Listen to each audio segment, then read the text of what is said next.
Shalom Bapak Ibu dan Saudara-saudara kekasih dalam nama Tuhan kita, Tuhan Yesus Kristus. Dan selamat bertemu kembali di YouTube saya, Pendeta Rudolf H. Pasaribu Channel. Dengan dan lewat channel ini saya komit untuk senantiasa menyebarkan pengajaran firman Tuhan, karena saya percaya berlandaskan Yesaya pasal 55 ayat 11 bahwa firman Tuhan yang saya dan bahkan Bapak, Ibu dan saudara-saudara semuanya juga ikut sebar lewat apapun juga, termasuk lewat video ini, tidak akan kembali dengan sia-sia, tetapi akan bekerja sendiri lewat kuasa dan berkat urapan Roh Kudus.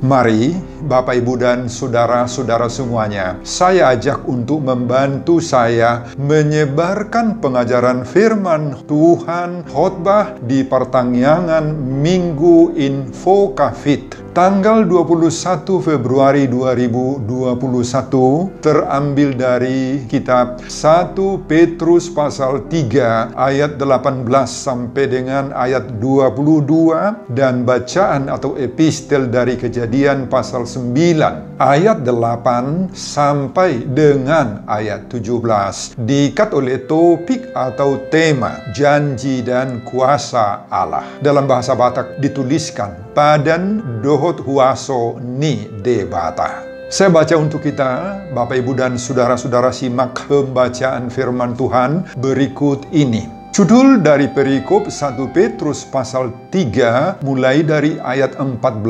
sampai dengan pasal 4 ayat 6, dan khotbah kita ayat 18 sampai dengan ayat 22 adalah menderita dengan sabar. Sebab juga Kristus telah mati sekali untuk segala dosa kita, Ia yang benar untuk orang-orang yang tidak benar, supaya Ia membawa kita kepada Allah. Ia yang telah dibunuh dalam keadaannya sebagai manusia, tetapi yang telah dibangkitkan menurut Roh. Dan di dalam Roh itu juga Ia pergi memberitakan Injil kepada roh-roh yang di dalam penjara, yaitu kepada roh-roh mereka yang dahulu pada waktu Nuh tidak taat kepada Allah, ketika Allah tetap menanti dengan sabar waktu Nuh sedang mempersiapkan bahteranya, di mana hanya sedikit, yaitu 8 orang yang diselamatkan oleh air bah itu. Juga kamu sekarang diselamatkan oleh kiasannya, yaitu baptisan. Maksudnya bukan untuk membersihkan kenajisan jasmani, melainkan untuk memohonkan hati nurani yang baik kepada Allah oleh kebangkitan Yesus Kristus yang duduk di sebelah kanan Allah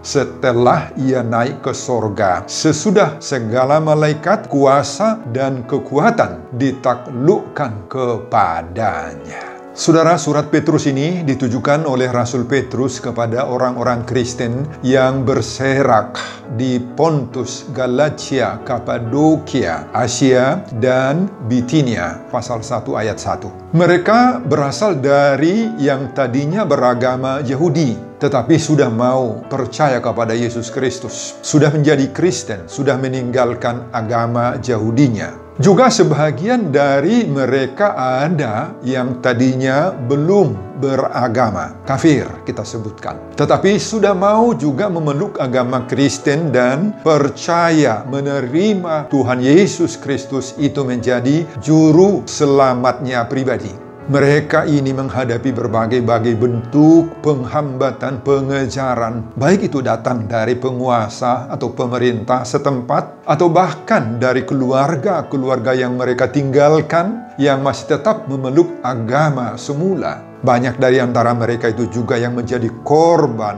menderita, difitnah, diejek, dan bahkan dituduh melawan penguasa pemerintah. Mereka dikucilkan juga dari keluarga. Dari antara mereka banyak yang tidak tahan dalam penderitaan itu, Bapak Ibu.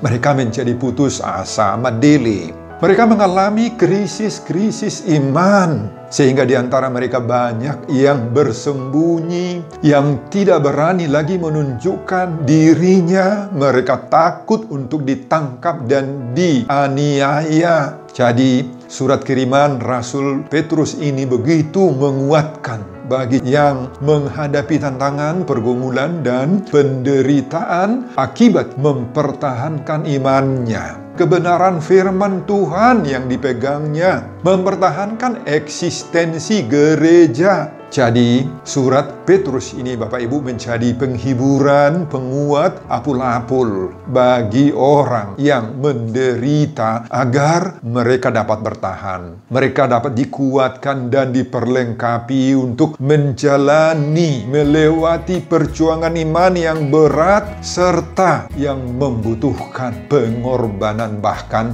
taruhan nyawa. Dan keadaan ini kena mengena dengan kedua-duanya, baik nama minggu kita Infokafit yang berarti bila ia berseru kepadaku, aku akan menjawab, didasarkan kepada Mazmur 91 ayat 15a, tanggal 21 Februari 2021, dan juga kena mengena dengan topik Minggu Janji dan Kuasa Allah dalam bahasa Batak, Badan Dohot Kuaso Ni Debata. Saudara, keseluruhan perikop ini mulai dari ayat 14 sampai dengan ayat 22, dan khotbah kita dari ayat 18 sampai dengan ayat 22 adalah satu konteks, satu jiwa, satu situasi, dan satu kondisi. Jadi, nats khotbah kita ayat 18 sampai 22 ini juga berhubungan erat dan tidak bisa dipisahkan dari ayat-ayat sebelumnya.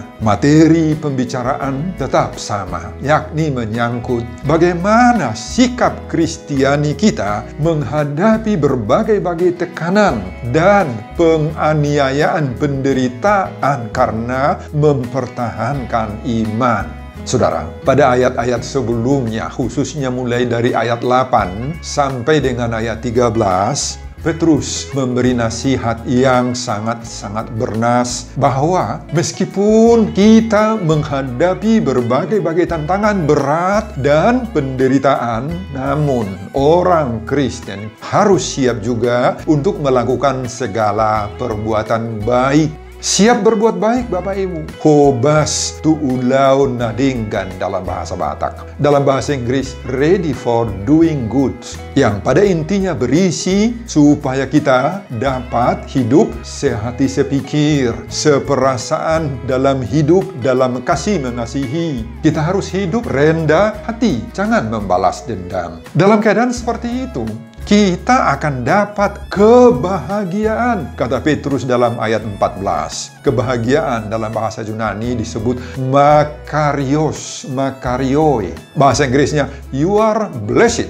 You are blessed. Dalam bahasa Batak, mertua mahamu disi.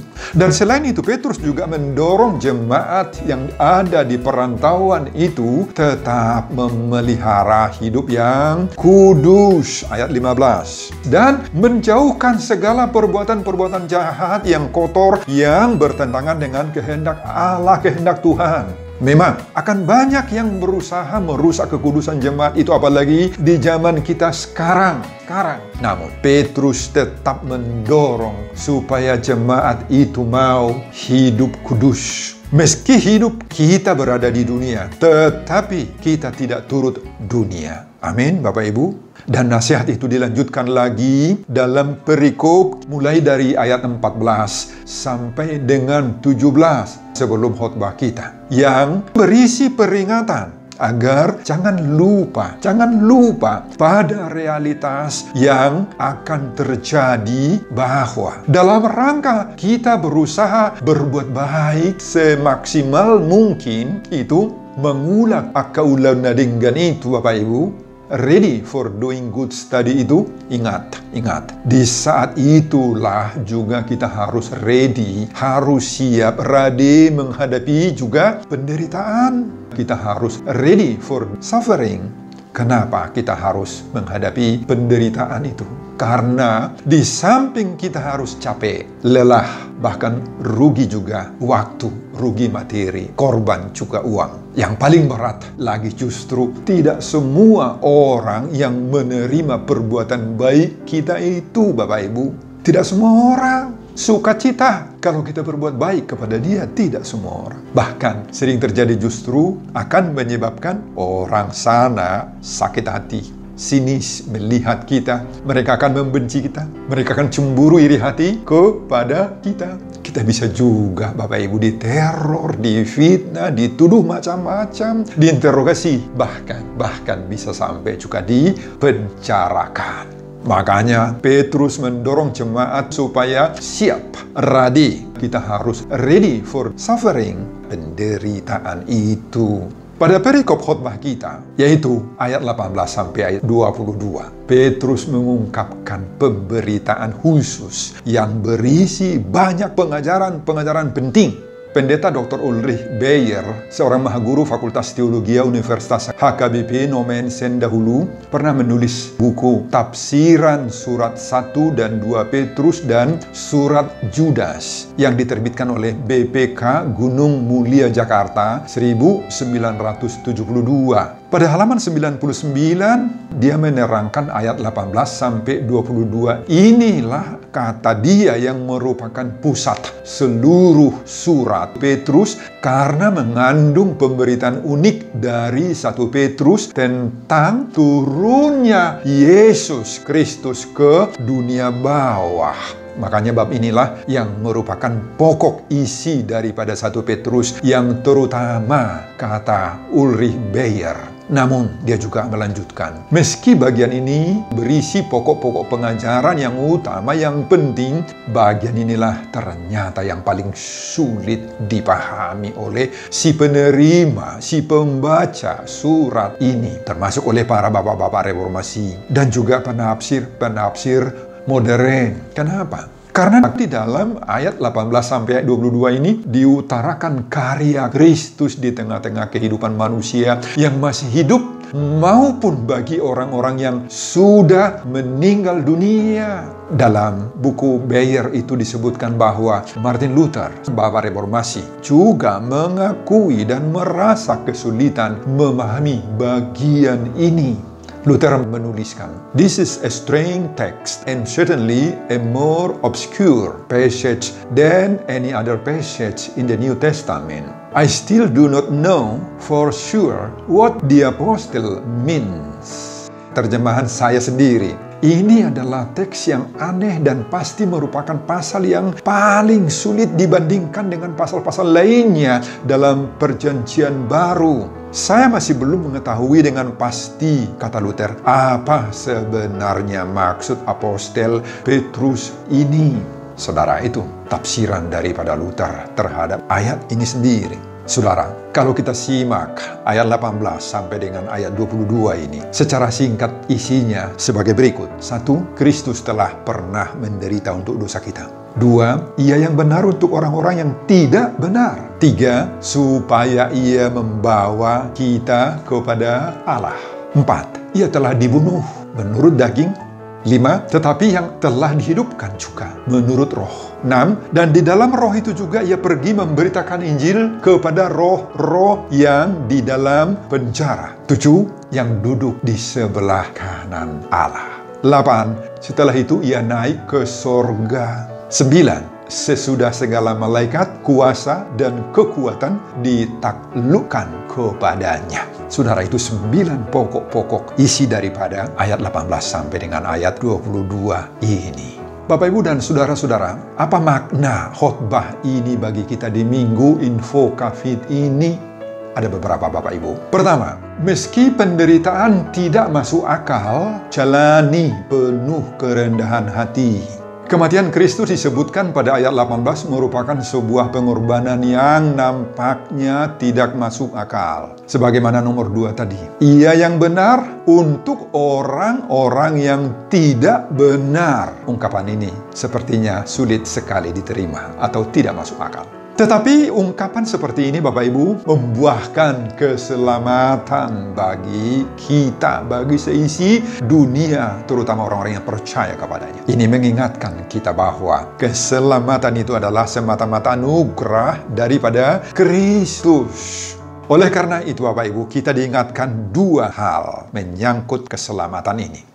Pertama, bahwa apabila orang Kristen terpaksa harus menderita oleh karena mempertahankan iman kita, maka itu adalah pengulangan kembali jalan yang sudah ditempuh oleh Yesus Kristus. Pengulangan kembali via dolorosa dalam konteks kehidupan kita saat kita menghadapi penderitaan iman itu.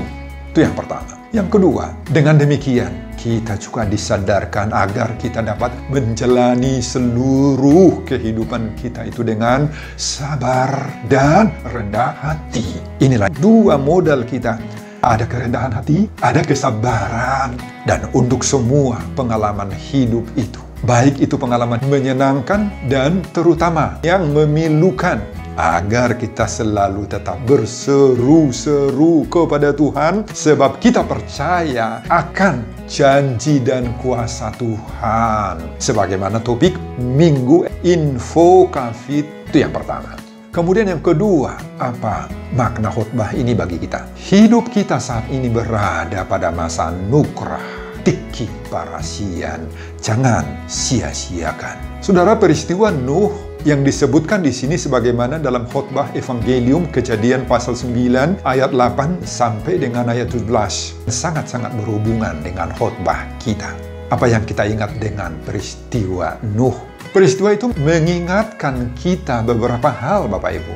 Ada batas kesabaran Allah. Allah memberi waktu yang cukup bagi manusia pada waktu itu untuk mempersiapkan diri ketika Tuhan sudah mengumandangkan bahwa Tuhan akan menghukum manusia karena dosa-dosa lewat air bah, supaya mereka mempersiapkan diri. Namun tidak banyak yang memanfaatkan kesempatan untuk mempersiapkan diri itu. Bahkan mereka melecehkan Tuhan, melecehkan dan mengolok-olok Nuh juga, maparekeli si Nuh, si Noah, yang dengan setia dan tekun mempersiapkan dirinya.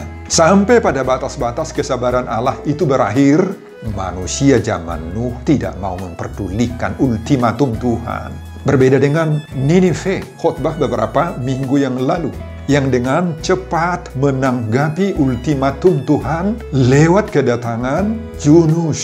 Dan ternyata orang di Ninive, termasuk raja penguasa, bertobat semuanya, bahkan juga binatang-binatang, ternak-ternak juga dipaksa turut puasa, tidak makan, tidak minum.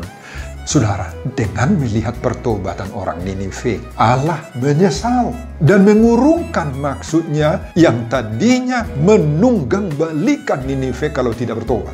Tetapi manusia pada zaman Nuh ini, Kejadian pasal 9 ini, tidak mau bertobat meskipun sudah mendengar ultimatum daripada Tuhan. Hanya 8 orang yang selamat dari air bah. Nuh, istrinya, 3 orang anak, dan menantunya 8 orang. Semua yang lain tidak acuh tak acuh, tidak memperdulikan sepele terhadap ultimatum Tuhan.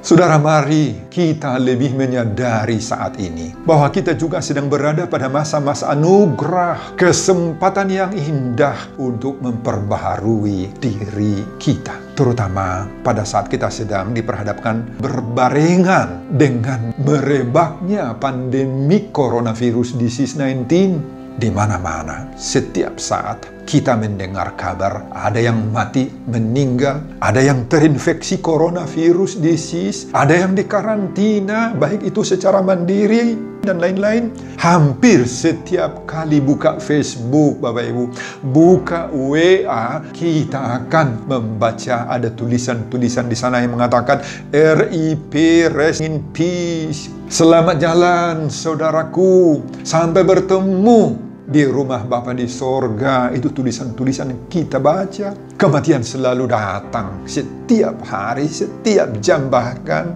Bapak Ibu, menurut catatan Pusat Informasi Virus Corona COVID-19 per tanggal 28 Januari 2021 saja, kasus baru harian terinfeksi berapa ribu orang? 11.948 orang terinfeksi satu hari saja. Total kasus ada 1.024.298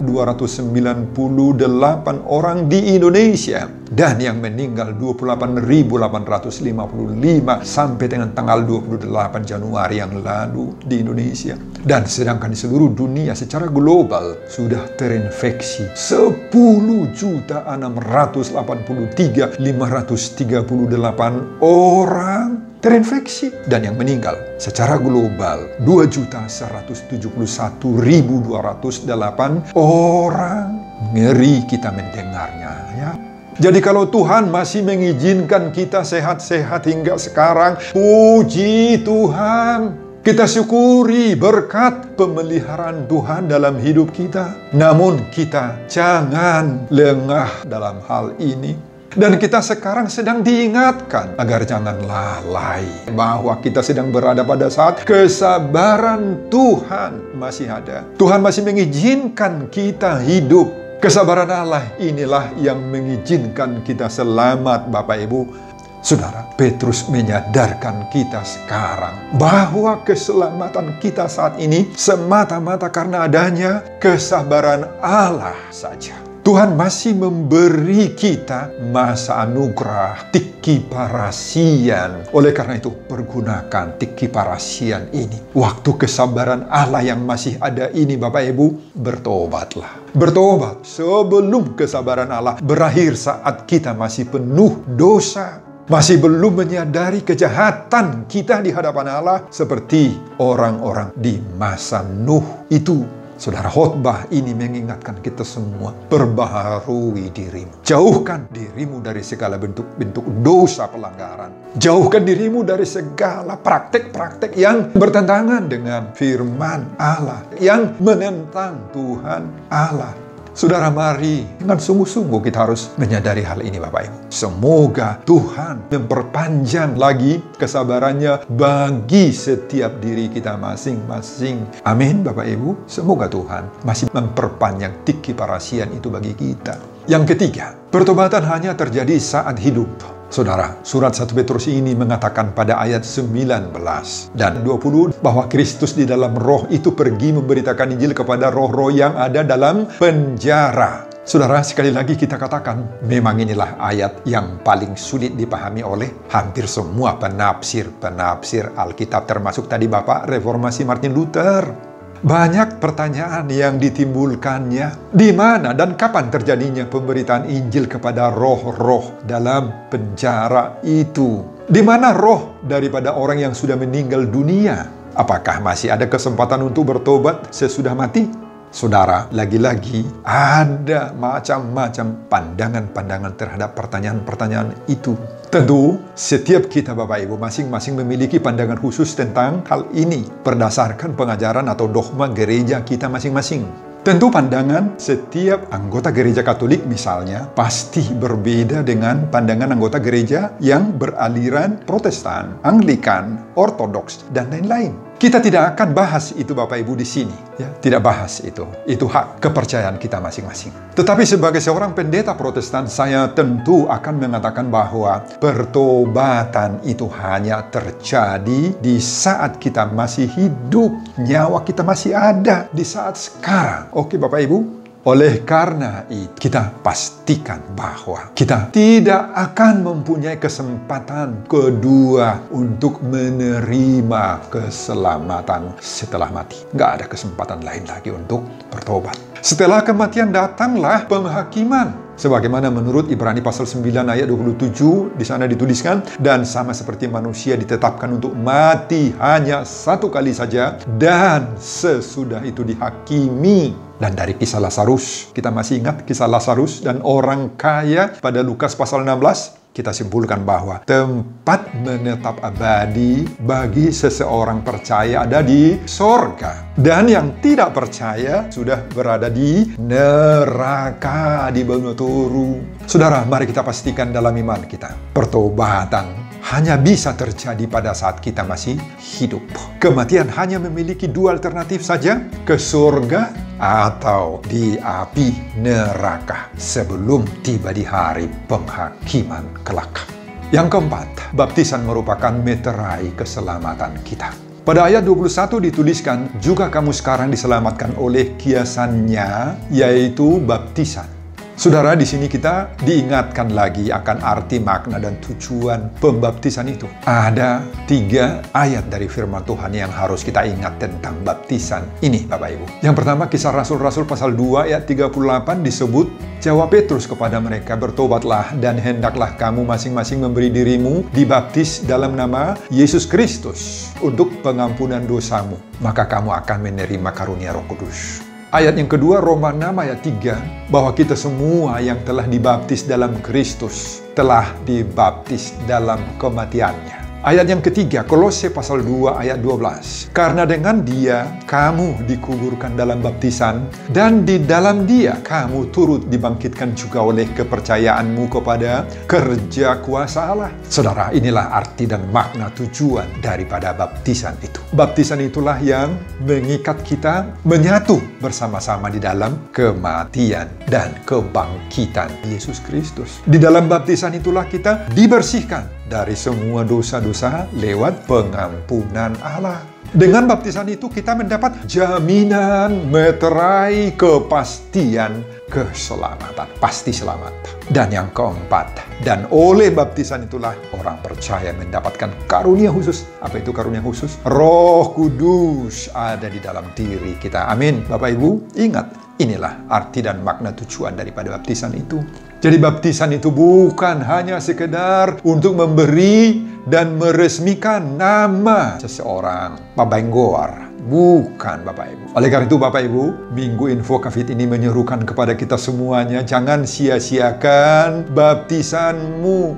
Dimanapun, oleh gereja manapun, dan dengan cara bagaimanapun ritus ibadahnya menurut gerejamu sendiri, serta pada umur berapapun kamu dibaptiskan, nggak soal itu, Bapak Ibu. Nggak ada persoalan di situ. Itu adalah karunia Tuhan yang mensahkan kita menjadi anak-anak Tuhan dan memiliki kuasa dari Tuhan. Sebagaimana dalam Yohanes pasal 1 ayat 12. Tetapi semua orang yang menerimanya diberinya kuasa supaya menjadi anak-anak Allah. Saudara, inilah janji dan kuasa Allah. Sebagaimana topik minggu ini bagi kita. Jadi, baptisan itu merupakan suatu hal yang sangat-sangat serius. Karena menyangkut kematian dan kebangkitan Yesus yang hanya terjadi sekali dan untuk selama-lamanya. Maka kita harus mengatakan baptisan itu juga hanya sekali dalam seumur hidup kita. Sebagaimana dalam Roma 6 ayat 10. Sebab kematiannya adalah kematian terhadap dosa satu kali dan untuk selama-lamanya. Dalam bahasa Yunani dikatakan hephaphak, sekali untuk selama-lamanya. Sebelum saya mengakhiri khotbah ini kembali, saya mengajak Bapak, Ibu, dan saudara-saudara untuk membantu saya menyebarkan pengajaran firman Tuhan khotbah pertanggiangan di Minggu Info Covid 21 Februari 2021 dari 1 Petrus pasal 3 ayat 18 sampai dengan ayat 22 ini, agar semakin banyak orang yang mau percaya akan janji dan kuasa Allah. Padan dohot kuasoni debata termotivasi lewat khotbah ini. Tonton juga video-video khotbah saya yang lain agar Bapak, Ibu, dan saudara-saudara memiliki sentuhan dan pemahaman rohani yang semakin diperkaya. Buka di YouTube saya, Pendeta Rudolf H. Pasaribu Channel. Selamat mengikuti ibadah pertanggiangan keluarga bagi kita masing-masing. Tuhan Yesus memberkati kita. Salam, Horas, amin. Bapa, terima kasih untuk firman-Mu yang sudah saya berikan. Terpujilah nama Tuhan. Berkati hamba-Mu untuk persiapan-persiapan khotbah berikutnya, semuanya untuk kemuliaan kebesaran nama Tuhan Yesus Kristus, dan di dalam nama Yesus saya berdoa. Amin.